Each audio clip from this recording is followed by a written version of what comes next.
Gifts लेना किसको नहीं पसंद, चाहे शादी हो, चाहे न्यू ईयर हो, चाहे दिवाली हो, चाहे दशहरा हो, चाहे संडे हो, चाहे मंडे हो, ऐसा कोई भी दिन नहीं जाता जिस दिन गिफ्ट लेने का मन ना करे। पर सोच के देखो, साल में लिए हुए सारे गिफ्ट अगर इन पे लग गया टैक्स तो क्या होगा। तो दोस्तों, आज की वीडियो हमारी इसी टॉपिक पे है कि गिफ्ट अगर आप रिसीव करते हैं तो आपको क्या इनकम टैक्स देना पड़ता है या नहीं देना पड़ता, और अगर देना पड़ता है तो कितना देना पड़ता है। तो चलिए शुरुआत करते हैं आज की वीडियो को।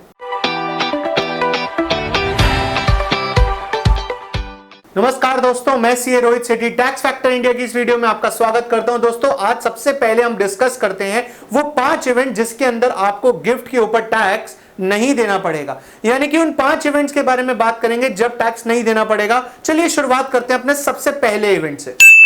सबसे पहले इवेंट की बात करी जाए तो देखिए, पूरे साल में आप किसी भी इवेंट पे यानी कि दिवाली, दशहरा, आपकी वेडिंग एनिवर्सरी, रोका एनिवर्सरी, XYZ, किसी भी इवेंट पे आप जितने मर्जी गिफ्ट रिसीव करिए, लेकिन एक बात ध्यान रखिए कि उस गिफ्ट की टोटल वैल्यू 50,000 से ज्यादा नहीं होनी चाहिए। यानी कि अगर गिफ्ट की वैल्यू 50,000 से ज्यादा हो गई तो आपको टैक्स देना पड़ जाएगा। पर किस वैल्यू पे?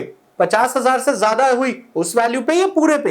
इसका मतलब यह हुआ कि अगर आपने 40,000 की गिफ्ट रिसीव करे तो कोई टैक्स नहीं, 45 के करे कोई टैक्स नहीं, 50 के करे कोई टैक्स नहीं। लेकिन अगर आपने रिसीव कर लिए 55,000, 55,000 के, तो 5,000 के ऊपर नहीं, आपको पूरे 55,000 के ऊपर टैक्स देना पड़ जाएगा। इसका मतलब आपने ध्यान रखना है कि गिफ्ट रिसीव करते समय गिफ्ट की टोटल वैल्यू 50,000 से ऊपर नहीं जानी चाहिए। एक बात और सुनिए ध्यान से, ये गिफ्ट एक पर्सन से बात नहीं हो रही, ये एग्रीगेट गिफ्ट की बात हो रही है। यानी कि आप रामू, शामू, चामू, जिस मर्जी बंदे से गिफ्ट रिसीव करें, इसकी टोटल वैल्यू जो होनी चाहिए वो 50,000 से ज्यादा किसी भी साल में नहीं होनी चाहिए, वरना टैक्सेबल होगा under the head other sources. चलिए दूसरे इवेंट की बात करते हैं कि ऐसा कौन सा दूसरा इवेंट है जिसपे टैक्स नहीं लगेगा गिफ्ट पे।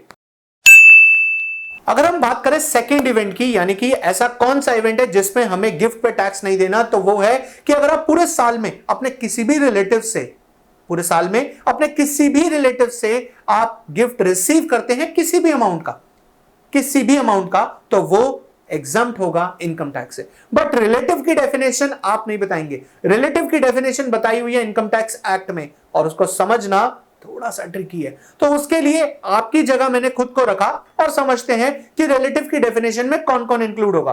तो रिलेटिव की डेफिनेशन में सबसे पहले है मेरी स्पाउस, उसके बाद मेरे फादर, मेरा ब्रदर, मेरी सिस्टर, मेरा सन, मेरी डॉटर, ग्रैंडफादर, एंड इन सबके स्पाउस। इवन यहां पर मेरे फादर के ब्रदर एंड फादर की सिस्टर, मेरी मदर के ब्रदर एंड मेरी मदर की सिस्टर, एंड इनके भी स्पाउस इंक्लूडेड है। इसके साथ साथ ये तो बात हो गई मेरी। अब मेरी वाइफ का जो ब्रदर है, और जो मेरी वाइफ का सिस्टर है, और जो मेरी वाइफ के फादर हैं, और जो वाइफ के ग्रैंडफादर हैं, उनके भी स्पाउसेस भी इंक्लूडेड हैं इस डेफिनेशन में। तो ये डेफिनेशन समझना बहुत इंपॉर्टेंट है कि आप किससे गिफ्ट रिसीव कर रहे हो। अगर आप इन सभी से गिफ्ट रिसीव कर रहे हो तो आपको कोई भी टैक्स देने की जरूरत नहीं है, चाहे आपका कोई भी अमाउंट हो। तो चलिए मूव करते हैं पॉइंट नंबर 3 पे। इवेंट नंबर 3 क्या है? इवेंट नंबर 3 एक ऐसा इवेंट है जिसको सुन के आपको मजा आ जाएगा। यानी कि अगर आपकी शादी पर, अरे भाई मेरी नहीं है, आपकी शादी पर, अगर आपकी शादी के ऊपर आपको सगन मिलता है, आपको कैश मिलता है, आपको गिफ्ट्स मिलते हैं, तो लीजिए जितने मर्जी गिफ्ट, जिस मर्जी से लीजिए, ये सारा का सारा पैसा एग्जम्प्ट है फ्रॉम इनकम टैक्स एक्ट। यानी कि आपको कोई भी इनकम टैक्स नहीं देना, जितना मर्जी सगन आपके पास आए, सारा का सारा आपका टैक्स फ्री इनकम है आपकी। Let's move on to the point number 4।